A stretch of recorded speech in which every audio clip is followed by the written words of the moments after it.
So I grew up wanting to be Diane Sawyer. I wanted to be in a newsroom where reporters ran around frantically trying to make deadline.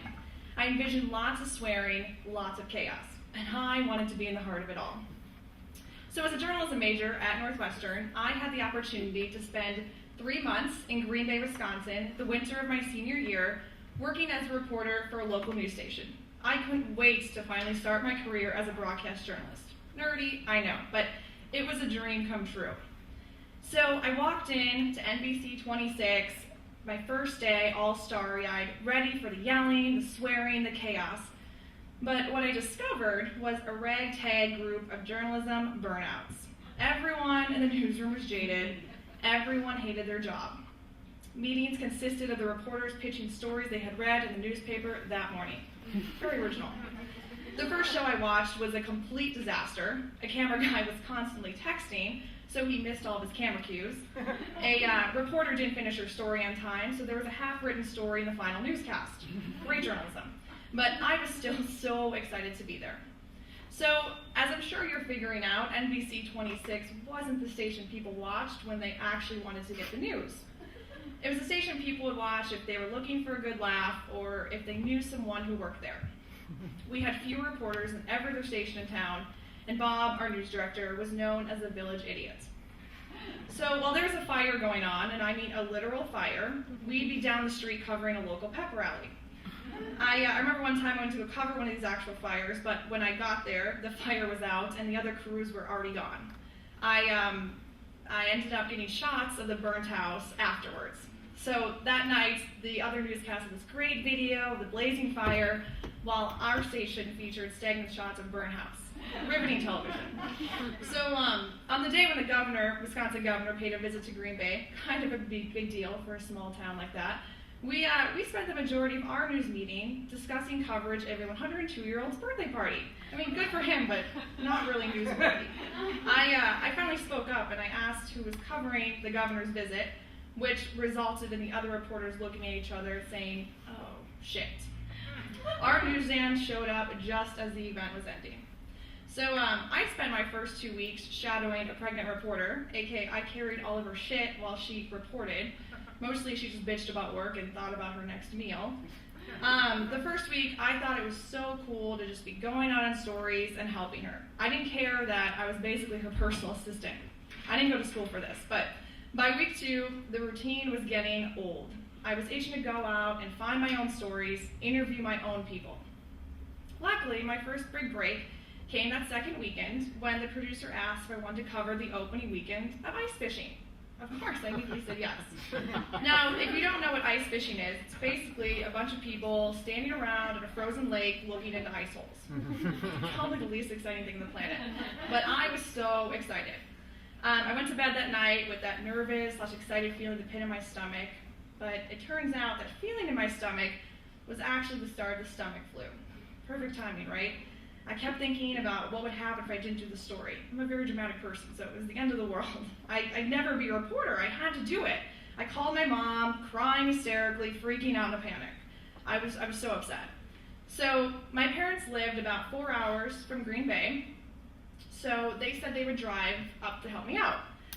Well, in the meantime, I went to Walgreens to stock up on supplies. This included Imodium, garbage bags, and adult diapers. You heard that right. I wanted to be as prepared as possible. I went to all the necessary spots. I went to the counter with my purchases, and of course, the cutest guy ever was manning the register. Great. I set down my items, I avoided eye contact. My chance at love became zilch, since there was only like 2 cute guys in that town, and I had already ruined my chances with one of them. I'm sure he'd say to all of his friends whenever he'd see me on TV, hey, that's a reporter that was buying adult diapers at the Walgreens. Awesome. So I spent my entire ride to the lake with my head in a garbage bag while my dad drove. Super cute. I didn't even bother trying to put on makeup again. I went through 4 rounds already. We got to the lake, and I started to unload my equipment. The temperature was a balmy 20 degrees. I got to the shoreline, and a guy said to me, first time on the ice?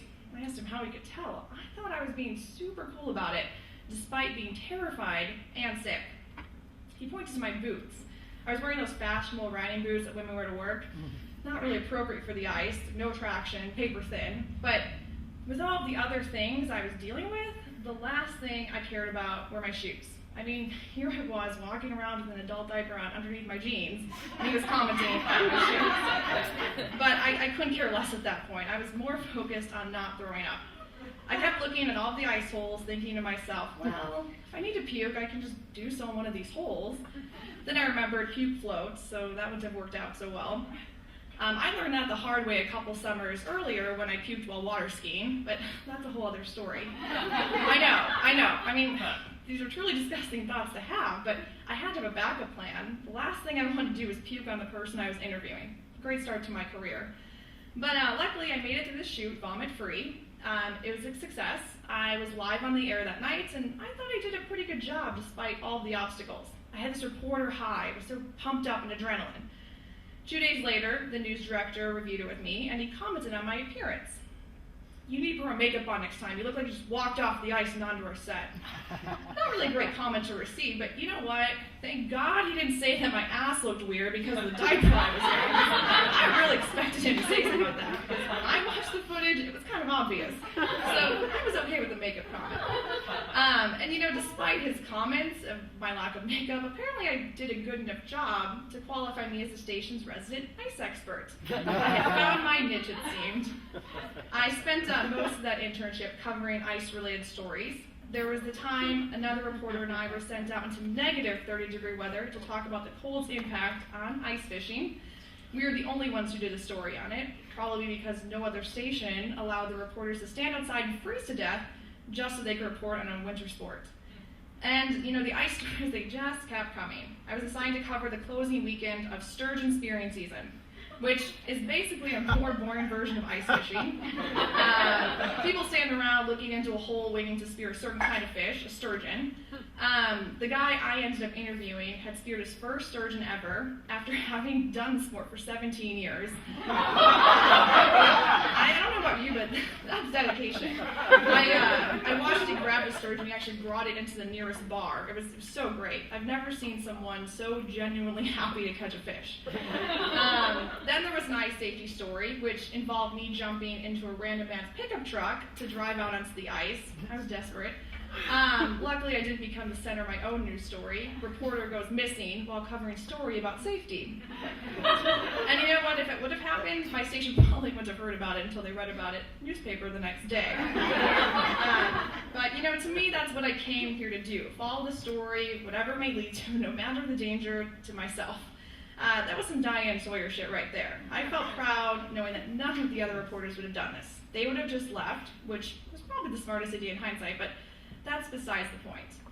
But you know, as the weeks dragged on, I began to dread going to work more and more every day. The thought of covering another stupid ice-related story really bummed me out. And I was $100,000 in debt from school, and here I was covering ice. But I kept trying to convince myself that this is what I wanted to do. I had to love it, because the thought of having to choose another career path scared me to death. I wanted to be a news reporter since the 6th grade. There was no other option. But after 12 weeks of freezing my butt off and spending way too much time straightening my hair, I packed my bags and headed back to Northwestern. After graduation, I convinced myself that I still wanted to do reporting. You're probably thinking, oh my God, give it up, find a new dream. I know. But I applied for reporting jobs, and I ultimately got an offer, but I just couldn't accept it. Did I really want to spend my life becoming a jaded news reporter who hated her job? Not at all. But I kept thinking about that sturgeon spearing guy and all of the other people like him that I had met along the way. You know, I wanted to still tell their stories. So I packed my bags and moved to LA to pursue my dreams of becoming a TV writer. And you better believe that my first pilot is about a shitty news station and the idiotic news director who runs the place.